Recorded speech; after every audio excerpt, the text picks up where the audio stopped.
Hi there, this is Björn from WAYF. I'm here to demo a new service from WAYF that is called PHPH. It's publicly available at phph.wayf.dk, and PHPH is called PHPH because it is a federation feeder written in PHP. It collects feeds from various sources, so that could be Edugain, Kalmar, WAYF's own registry, etc.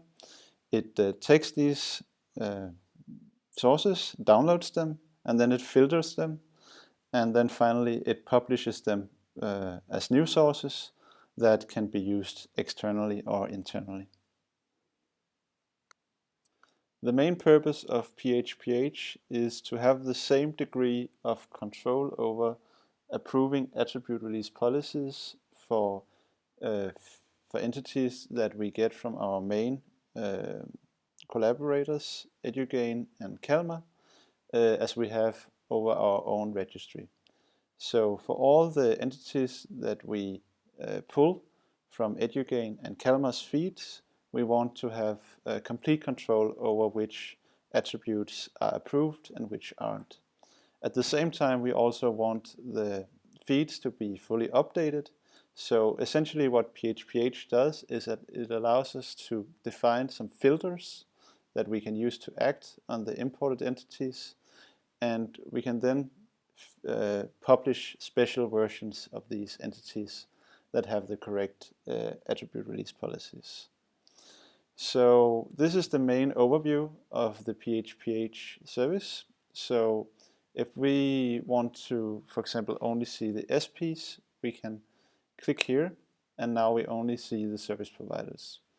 Most of the functionality for PHPH is not really relevant for IDPs, as we don't filter their attribute release policies since there aren't any. So we are only acting on the SPs and exporting the SPs. So let's say we want to find a view for a specific entity. So we could find a view for the Haga attribute test service. We can then just use this live search field up here, and we can see the entities that match these filters. Here we can see that the Haga attribute test service is available both from the Edugain Federation and from the Kalmar Federation. And we denote this with this little star out here that indicate that there is a collision. Both this feed, this entity is both imported from Edugain and from Kalmar, but we have chosen to approve the one from Kalmar. Here we are looking at the view for a single entity in PHPH. In this case, it is the Haga attribute test service. The first section here is a log of actions on this entity, and you can see that on the 27th of April we approved this entity. And this is a link to an internal Jira issue where we from WAYF can see further information about the process for this entity. Down here on the left side, we have a table of all the attributes that WAYF support, whether they were requested from this entity, whether they are required from this entity, and whether we actually granted them. So you can see that all the requested attributes were granted. On the right side, we have all the unsupported attributes for this entity that were requested, but we don't really support. Over here, this table is actually interactive. So if I wanted to take away one of the attributes, I could click here, and we indicate that this attribute was requested but not granted with the red color. If I instead wanted to grant the EduPerson assurance attribute, I could then click here, and it would become orange, which indicates that it is not requested, but we granted it anyway. If I wanted to publish this change to the attribute release policy, I could click this button here. Right now I'm the anonymous user, so I'm not logged in any way. So if I try to click here, it will just tell me that only authenticated users are allowed to make changes in the attribute release policy. We also have further information about the feed in a more raw format, so you can see exactly which data we read.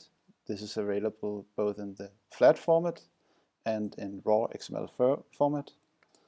Furthermore, we also have some status on whether we found any errors in the metadata. This is done with Ian Young's XSLT checker that we use to analyze the feed and see if there were any errors.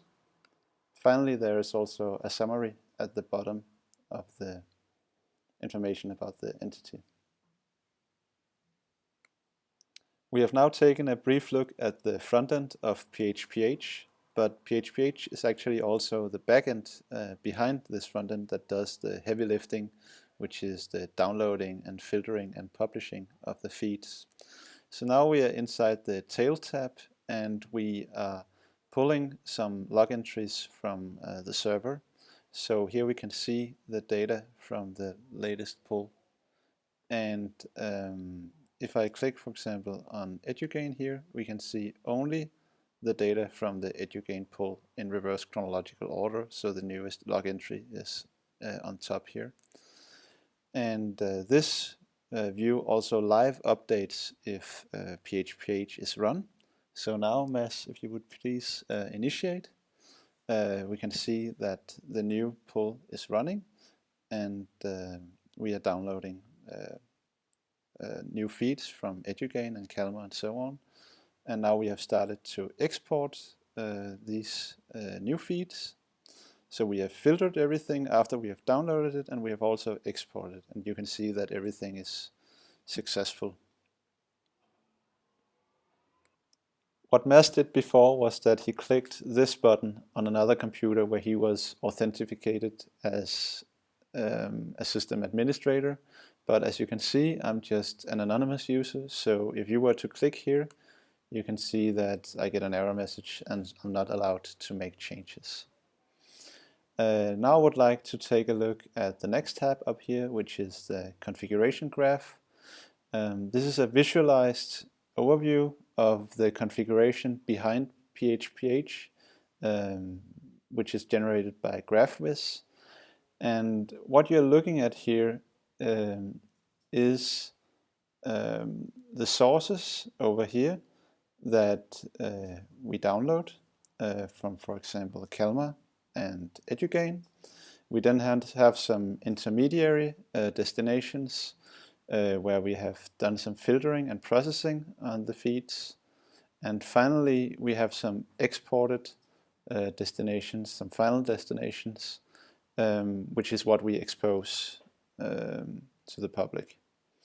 And what you can do here is that you can actually click on one of these destinations and it will show you in a view similar to the overview, where you can see what entities we have exported in this feed.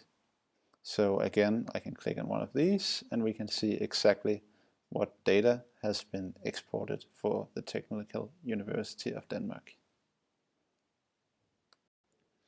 Finally, we will take a look at the debug tab up here, which is an overview of all the feeds that are in the PHPH system. We are still not authenticated, so some information will be obfuscated for security reasons, but we can still see a lot of details about the feeds. For example, here we have in this table, we have all the downloaded feeds from external sources. So we have calma.org. We can see how many IDPs and SPs were received. And if we click on the XML button here, we can see the raw XML that we received from Calma. We can also see how much time is left before we consider this feed invalid. So that's it for this table.